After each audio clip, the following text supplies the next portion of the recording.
On our honeymoon, she whispered, my ex would have gotten me the suite.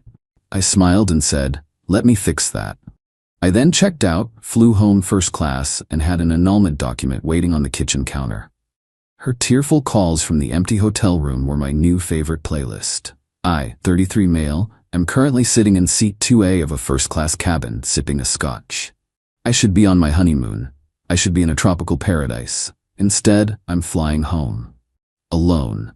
And I've never felt more clear-headed in my life. I got married on Saturday, to Corinne, 30. We've been together for 2 years. I thought she was it. I really did. She was smart, beautiful, and driven. I'm a practical guy. I'm an architect. I like things to have structure and purpose. She seemed to balance me out. We flew to the resort on Sunday. It's one of those ultra-luxe, all-inclusive places. I'd saved for a year to book it for 10 days. I got us an oceanfront room. Not the presidential villa, no, but a $900 a night stunning room with a private balcony and a massive soaking tub. I was proud. I thought it was perfect. I was wrong.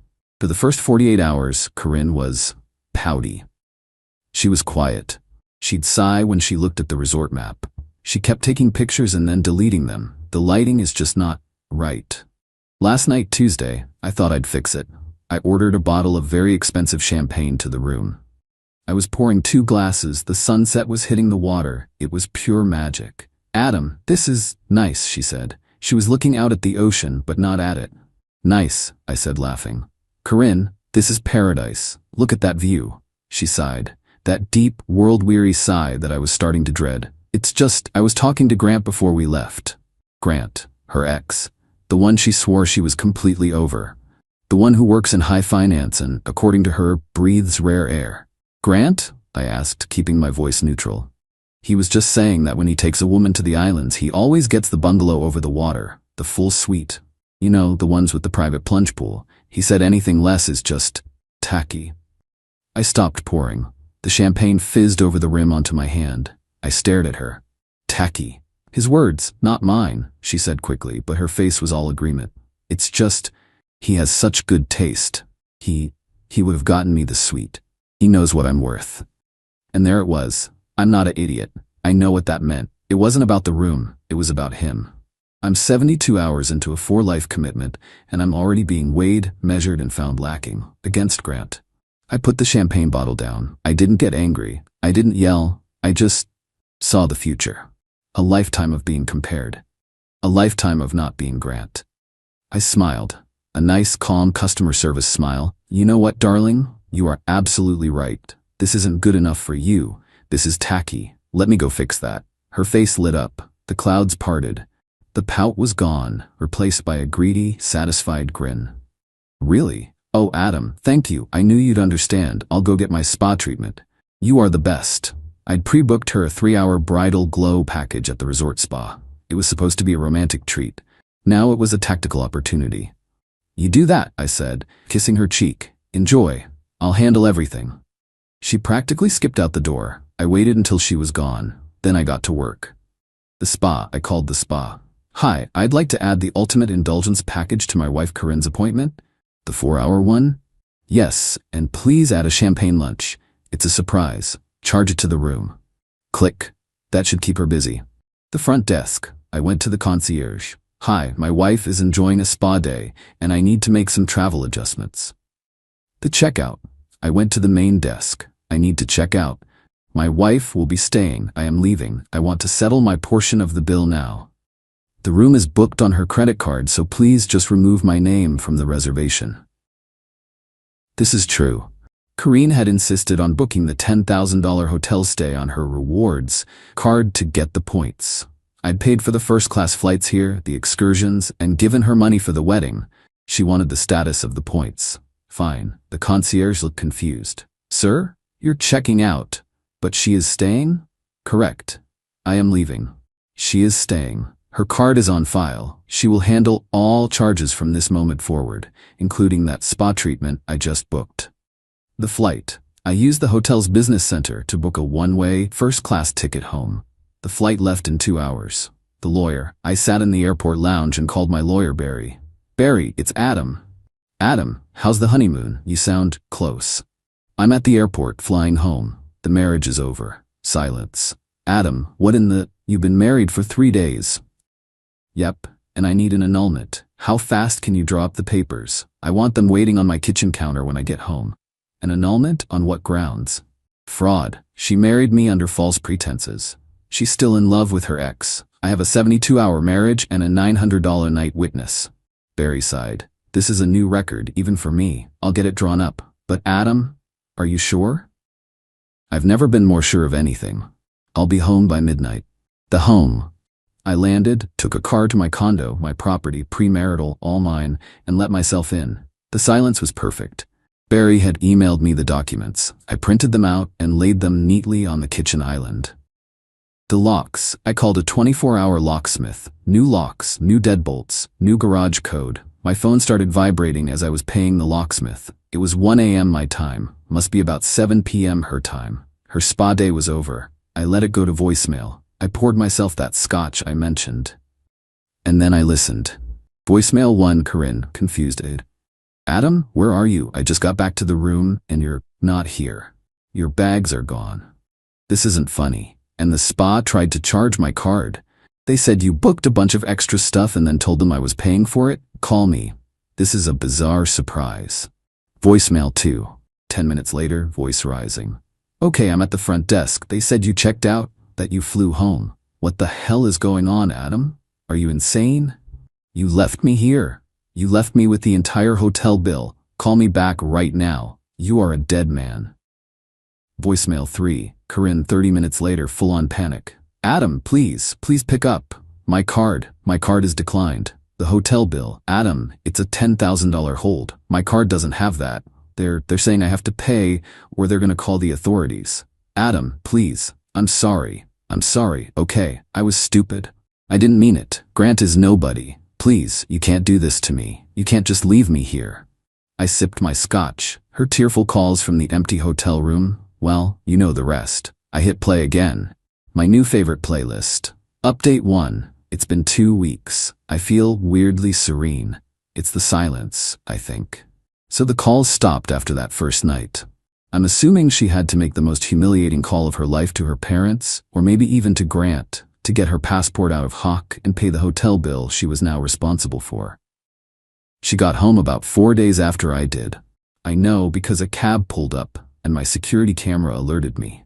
I watched on my phone as she, dragging our expensive wedding gift luggage, walked up to the condo door. She fumbled with her key. It didn't fit. She tried again and again. The shoulders started to heave. Then she pounded on the door. Adam, I know you're in there, you bastard. Open this door. This is my home. I just sat on my couch, watching the feed. Correction, Corinne. It's my home, my name on the deed, my mortgage. She eventually gave up and slumped down on the steps, making a call. 10 minutes later, a car pulled up. Her mother, Diane. The real fun started the next day. Diane showed up, alone. She rang the bell. I answered, holding a mug of coffee. Adam, she said, her voice tight with forced civility. You need to stop this. This is childish. Stop what, Diane? Enjoying the quiet in my own home? You abandoned my daughter, she hissed. In another country, with no money. Are you a monster? I left an adult woman who has her own credit cards and a return ticket at a 5-star resort she insisted on booking. She was hardly in danger. She just had to pay her own way, which, it turns out, she couldn't. Diane's face went purple. She had to call me. I had to wire her $10,000. She was humiliated. She had to fly home in economy. Economy, Adam. She's embarrassed, I said, taking a sip. There's a difference. She humiliated me, 72 hours into our marriage, by comparing me to her ex-boyfriend. Oh, grow up, Diane snapped. The civility was gone. She was just making an observation. Grant is very successful. You can't be mad at her for his success. She's a woman who appreciates nice things. You're punishing her for having standards. I just stared at her. The apple didn't fall far. It didn't even roll. It's over, Diane. The annulment is filed. I've already sent her the papers via a process server to your house, which I assume is where she's staying. You can't annul. She won't sign. Diane's eyes were bulging. She wants to go to counseling. She's willing to forgive you for this immature tantrum. Forgive me? I actually laughed. Wow. Yes, you overreacted. You ruined her honeymoon. Now, she's coming by tomorrow to get her things. And she's bringing her brother Ben. just so you don't try anything. Fine, I said. She can get her personal effects. Tomorrow at noon, I'll have them boxed on the porch. She is not to enter my home. Diane's eyes narrowed. She scanned the living room behind me, and her gaze landed on it. The artifact. It's a sculpture I made. I'm an amateur sculptor. It's my passion. It's a large, abstract piece carved from a single piece of reclaimed redwood, twisting up into two forms that meet. I call it confluence. Corinne always loved it. Loved telling our friends she inspired it. And confluence, Diane said, pointing. She wants the sculpture. She says it was a wedding gift to her. The sculpture I spent 200 hours carving, the one that was in my living room a year before I met her. The sculpture stays, Diane. It's my work. It's premarital. We'll see about that, she spat. You're a monster, Adam. She loves you. She loves Grant, I corrected. Or at least Grant's wallet. Goodbye.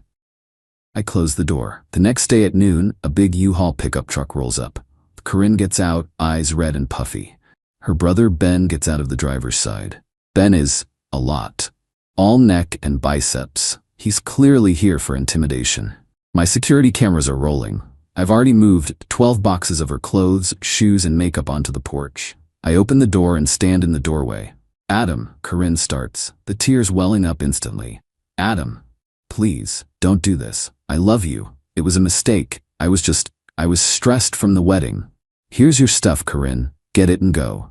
You boxed it? Like trash? She whispered, horrified. Ben steps forward. You're a real piece of work, man, leaving her like that. What kind of man does that? Stay off my property line, Ben. You're here to move boxes. Move them. Corinne's eyes dart past me into the living room. She sees the empty space where the sculpture was. Where is it? She said, her voice suddenly cold. Where's what? Where is confluence?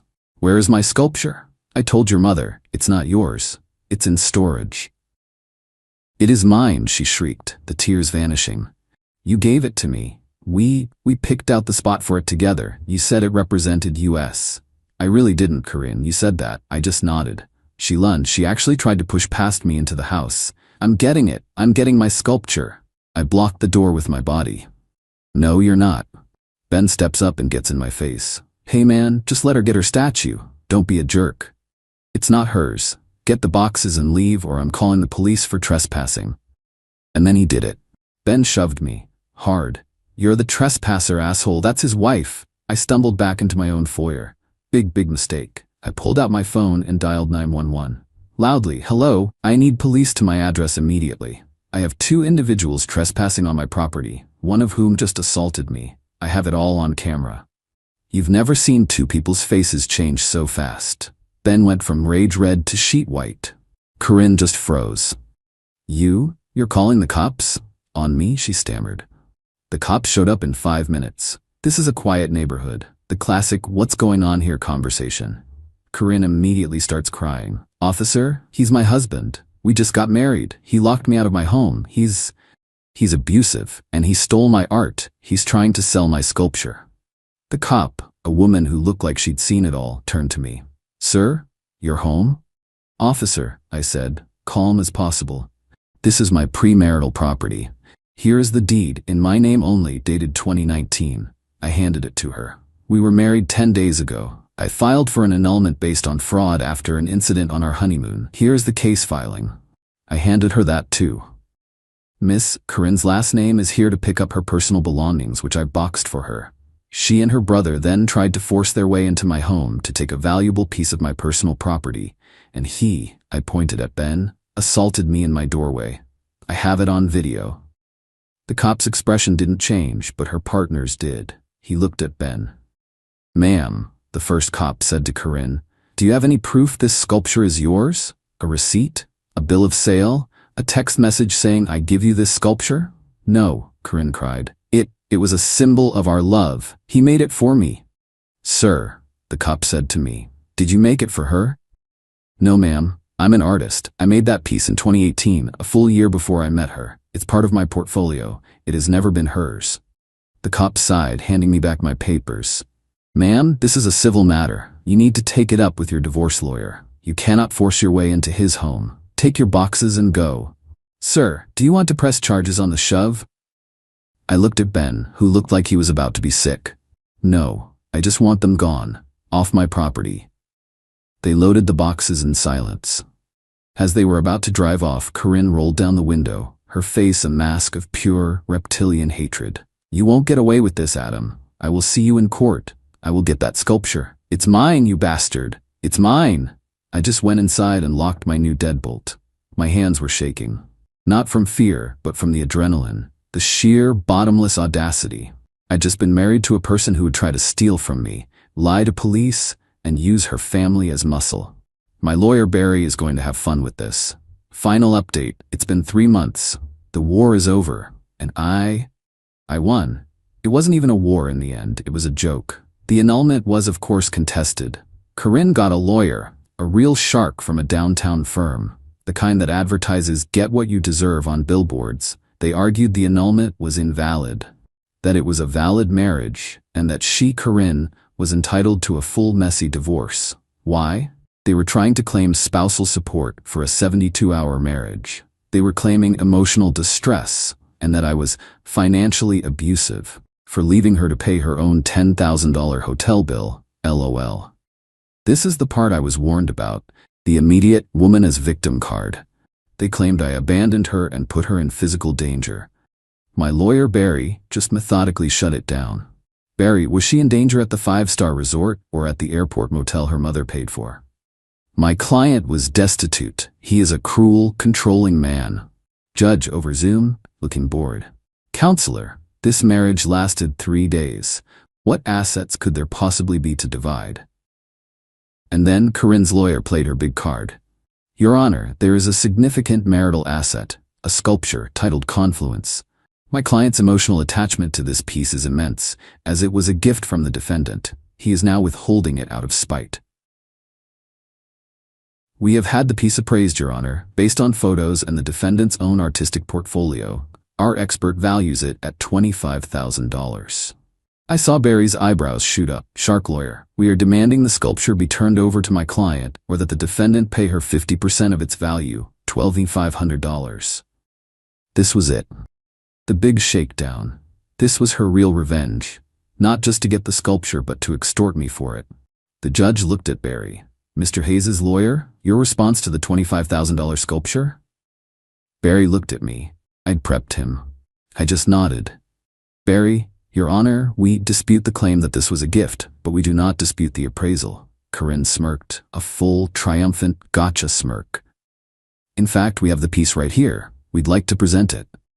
I brought it in. We were at a neutral mediation office for this. I set Confluence on the table. It's about 3 feet tall. Corinne's lawyer looked thrilled. Their expert, a smarmy guy from a local gallery, was with them. Yes, the expert said. That's it.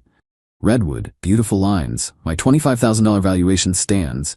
It's a significant work. And you're sure, Barry asked, that this is a single, valuable piece of redwood? Absolutely, said the expert. The artistry is in the form. Great, I said, and I reached up and with a firm twist I pulled the central sculpture part right out of the wooden base. The sculpture, the part Corinne was obsessed with, was a rock, a lumpy, painted rock. Corinne's face just broke. What? What is that? You don't remember? I asked, holding it up. This is the artifact. This is the $40 tourist souvenir we bought at that street market a month before the wedding. The volcanic lovestone. You insisted it was our good luck charm. You said, and I quote, it has amazing energy. I looked at the smarmy expert.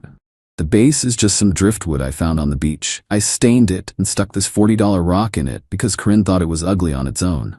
You just appraised a $40 rock and some beach trash at $25,000. The expert went pale. Corinne's lawyer was sputtering. But the value, the artistry. What artistry? I said.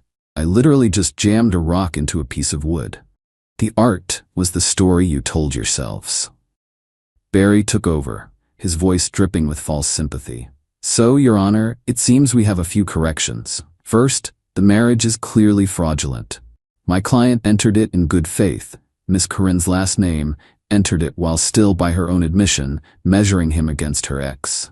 Second, her claim of emotional distress is mitigated by the fact that she attempted to force entry into my client's home and with her brother assaulted him, all of which is on video.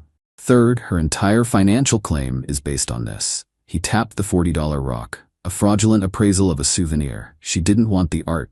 She wanted the money. The judge was furious. Not at me. The annulment was granted, instantly. He ruled the marriage was void, entered into under fraudulent pretenses. Because it's an annulment, it legally never happened. There is no marital property, no spousal support. The sculpture, the rock, all of it is 100% mine, as it was before the marriage. And the final blow. The judge looked at Corinne and her lawyer. Miss Corinne's last name, you have contested a perfectly valid annulment. You have made false claims. You have brought a fraudulent expert into this proceeding to attempt to extort money from Mr. Hayes. You have wasted everyone's time. He banged his gavel. I am ordering you to pay 100% of Mr. Hayes's legal fees. Corinne made a sound I've never heard before, a sort of strangled goose. Her lawyer was trying to object, but the judge just cut him off. You're lucky I'm not sanctioning you for this $25,000 rock nonsense. Get out of my courtroom. So Corinne left our 72-hour marriage with her 12 boxes of clothes, the $10,000 hotel bill she put on her mom's card, her own lawyer's bill, my lawyer's bill, which was substantial. I got home. I looked at the sculpture. I pulled the stupid $40 rock out of it and threw it in the trash. The driftwood base actually looks better without it. I got one last text from Diane, of course. You are a devil. You've ruined her. She is in debt. You've financially destroyed her. I just sent one reply. Grant would have paid the legal fees. Then I blocked her. I blocked all of them. I'm not happy. I'm not sad. I'm just out. I lost the wedding money. I lost the honeymoon. But I saved my life. And that's a hell of a lot more valuable than a suite.